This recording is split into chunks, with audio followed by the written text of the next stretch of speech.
Hi, welcome back to Deadly Affirmations, the video novel. Today we're going to finish up the last part of chapter 11. So if you're ready, here we go. Patience was able to knit for about 45 minutes of her lunch hour and made good progress. Then she went back to her desk, worked until 5, and then organized all of the files piled on her desk. They'd be there tomorrow, but tomorrow was Friday. Thank God. She put her big bag over her shoulder and left the office. By the time she got home, she was ready for a bubble bath and a lot of nothing else. Abraxas was waiting for her, and she scratched his head, dropping her bag on the kitchen table. And then she went to the little box where she kept the White Widow, rolling herself a good-sized joint.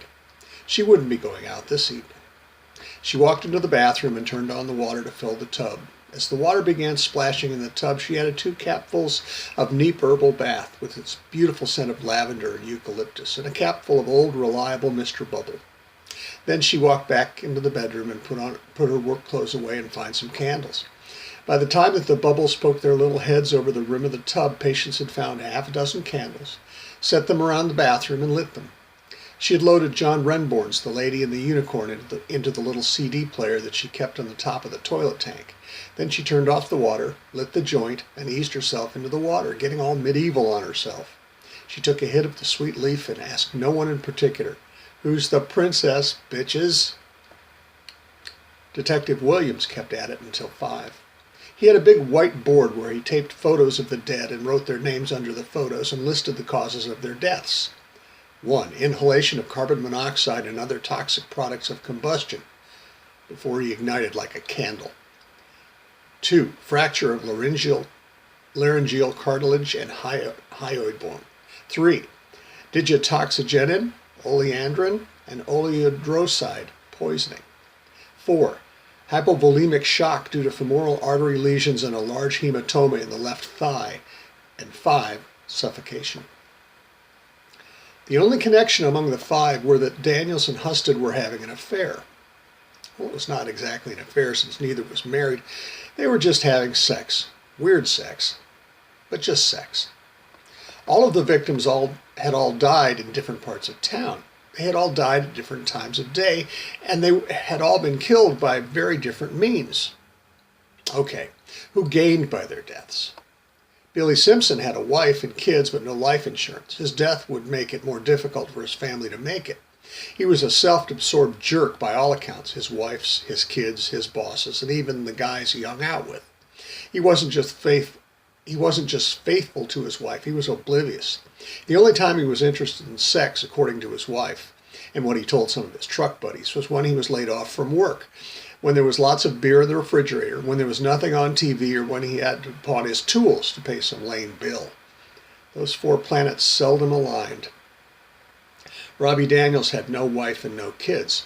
His brother, who lived in San Francisco, hadn't seen him in 10 years. He had a small life insurance policy payable to his mother that was just big enough to pay for his cremation as long as there wasn't an urn involved.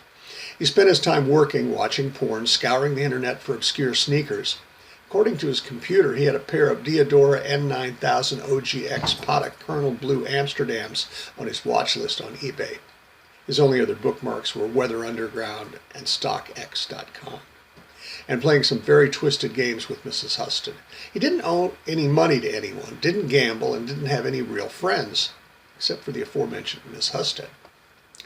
Johnny Schobert lived in a basement apartment he had rented when he had gotten out of high school in 1988. He was 2 blocks from his job at Fry's with that, so he didn't need a car.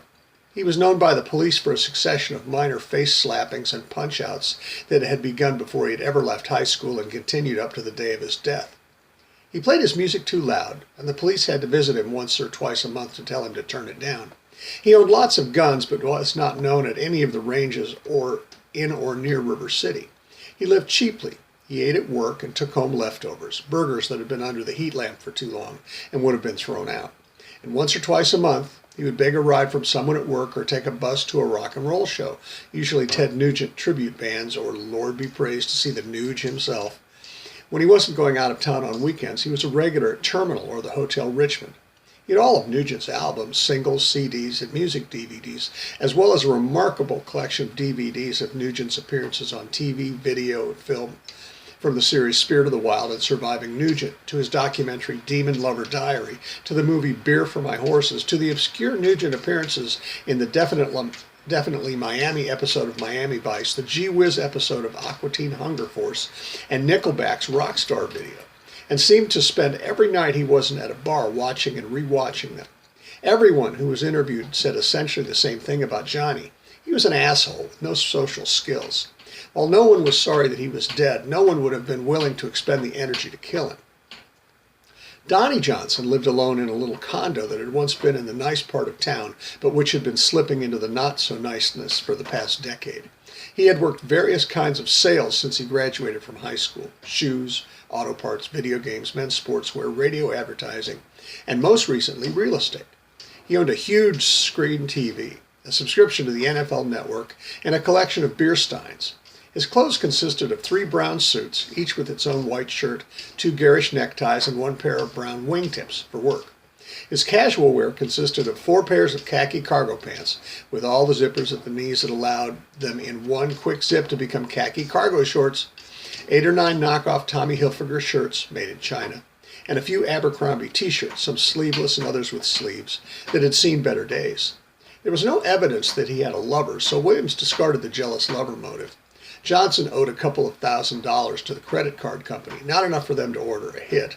He didn't use drugs. The autopsy found him clean as a whistle, although a quick search of his medicine cabinet found a bottle of diazepam prescribed to his grandmother in 2008.